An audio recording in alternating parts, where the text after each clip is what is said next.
Witam Was bardzo serdecznie.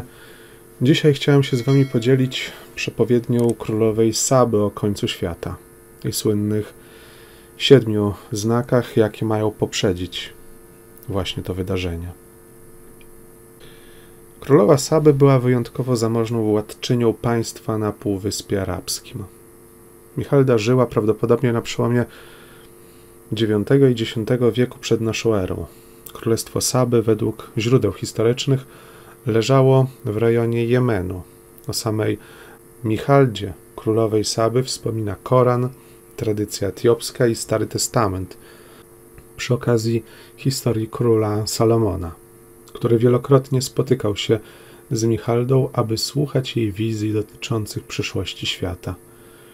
Jej przepowiednie zostały utrwalone w książce Proroctwa królowej Saby, ponieważ były na tyle interesujące, że król Salomon nakazał swojemu kronikarzowi spisanie ich. Przepowiednie królowej Saby podzielone są na 3 części. W pierwszej znajduje się opis starożytnego Izraela i zapowiedź tego, że po mądrych rządach Salomona na Izraelitów spadną lata klęsk i cierpień. Znajdziemy tu także wizję przyjścia na świat Mesjasza na ziemi koło Jerozolimy i opis jego śmierci na krzyżu. W drugiej księdze królowa Saby przekazuje informacje dotyczące okresu Wielkiej Wojny, która ma odbyć się na 3 frontach oraz podziału w świecie chrześcijańskim i odstępstw od chrześcijaństwa. Władcy sprzeciwią się Rzymowi, a ludzie w tym czasie będą żyć w kłamstwie i niewierności. Według przepowiedni Michaldy ludzkość opanuje okrucieństwo spowodowane odejściem od wiary i odrzuceniem Boga. Wtedy Bóg ześle na ziemię liczne klęski, jako upomnienie, susze, trzęsienia ziemi, głód, pożary, mrozy w lecie, wysokie ceny żywności oraz epidemie. Królowa Saby przewidziała też to, że ludzie zaczną wydobywać surowce z głębi ziemi. Węgiel, rudę i kamienie oraz związany z tym rozkwit przemysłu, wynalezienie żelaza i budowanie z niego różnych urządzeń napędzanych węglem, rozkwit ogólnoświatowego handlu, który w wielu narodzi chciwość, zanik prawdy i miłości, opanowanie świata przez pieniądze, odczytywane jako kapitalizm oraz okrutnego władcę w Europie, który jest utożsamiany z Napoleonem. Michalda opowiedziała Salomonowi również o biedzie, która sprawi, że ludzie będą musieli pracować tydzień łącznie z niedzielami i sobotami, aby nie umrzeć z głodu, oraz o małżeństwach 14- i 15-latków. W drugiej księdze przepowiedni królowa Saby ostrzega także przed końcem świata. Michalda mówi Salomonowi, że jeśli ludzie dobrze czynić będą i Bogu posłuszeństwo oddadzą, on doda im lat. Jeśli zaś Boga będą obrażać i w grzechach brnąć, Bóg odpłaci się im i skróci liczbę lat istnienia świata. Ludzie wiedzieć nie mogą, kiedy nastąpi dzień sądu ostatecznego. Wiadome są nam te znaki i cuda, jakie przedtem objawiać będą, zaś mogę Ci, królu, powiedzieć to tylko, o czym sama wiem, że przed końcem świata objawi się ludziom 7 znaków, objawiając ludziom wolę Bożą, że skończyć się ma życie na ziemi i nastąpi to, co komu będzie przeznaczone.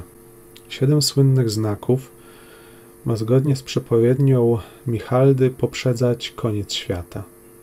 Pierwszym z nich mają być zwierzęta, które będą pocić się krwią i cierpieć.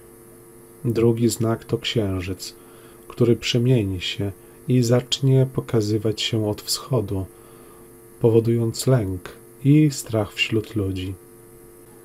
To sprowokuje u ludzi chęć pokuty i modlitwy. Kolejny znak to księżyc, gwiazdy i słońce lśniące czerwonym blaskiem. 4. znak to susza na ziemi, która sprawi, że wyschną wszystkie drzewa i rośliny.